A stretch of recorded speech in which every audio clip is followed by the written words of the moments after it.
बातमी येत आहे रत्नागिरीमधून। रत्नागिरीत ड्रोनच्या मदतीने अवैध मासेमारी करणाऱ्या 12 नौकांवरती आता कारवाई करण्यात आली आहे।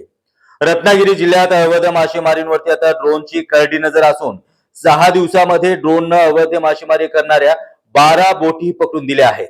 अवैध मासेमारी करणाऱ्या ट्रोलिंग पर्सनेट बोटीवरती देखील कारवाई करण्यात आली आहे। 12 नौकांच्या माध्यमातून अवैधरित्या मासेमारी करण्यात येत होती अशी बातमी मिळाली आहे।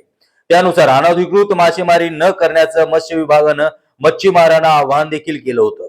या संदर्भात अधिक माहिती दिली आहे मत्स्य व्यवसायाचे सहाय्यक आयुक्त आनंद पालव यांनी।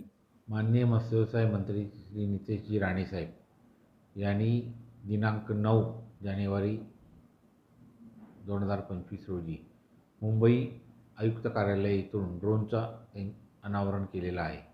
सदरच्या ड्रोनच्या अनावरण कार्यक्रमानंतर रत्नागिरी जिल्ह्यामध्ये 11 तारीखपासून आज अखेर एकूण 12 नौकांवर ड्रोनमार्फत अनधिकृत मासेमारीवर अंकुश ठेवण्यासाठीची कार्यवाही या कार्यालयाकडनं चालू आहे।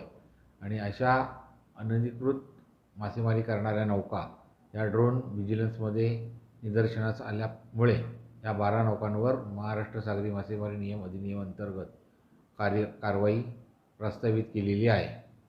भविष्यामध्ये ड्रोन व्हिजिलन्सद्वारे संपूर्ण किनारपट्टीवरती देखरेख राहणार असल्याकारणाने मच्छीमारांनी अशी अनधिकृत मासेमारी करू नये असे त्यांना मत्स्य व्यवसाय विभागाकडून आवाहन आहे। सदरच्या कारवाईमध्ये 12 नॉटिकल अंतराच्या आतमध्ये अवैध पर्सिन मासेमारी करणाऱ्या नौका, 10 वाव अंतराच्या आत ट्रॉलिंग मासेमारी करणाऱ्या नौका या नौका प्रामुख्यानं व्हिजिलन्समध्ये निदर्शनास आलेल्या आहेत। त्यामुळे अशा नौकांवरती या कायद्यांतर्गत आपण कारवाई केलेली आहे। तसेच गेले 5-6 दिवसामध्ये कस्टम विभाग आणि मत्स्य व्यवसाय विभागामार्फत आज तागायत 7 ते 8 नौका ह्या LED मासेमारी करून पर्सिनसाठी वापर करत असल्याच्या निदर्शनास आल्यानंतर दोन्ही विभागाकडनं या नौकांना ताब्यात घेऊन त्यांच्यावर कारवाई केलेली असून जवळपास आज तागायत सुमारे 1 कोटीच्या दरम्यान सामान, जनरेटर, लाईट हे जप्त करण्यात आलेलं आहे।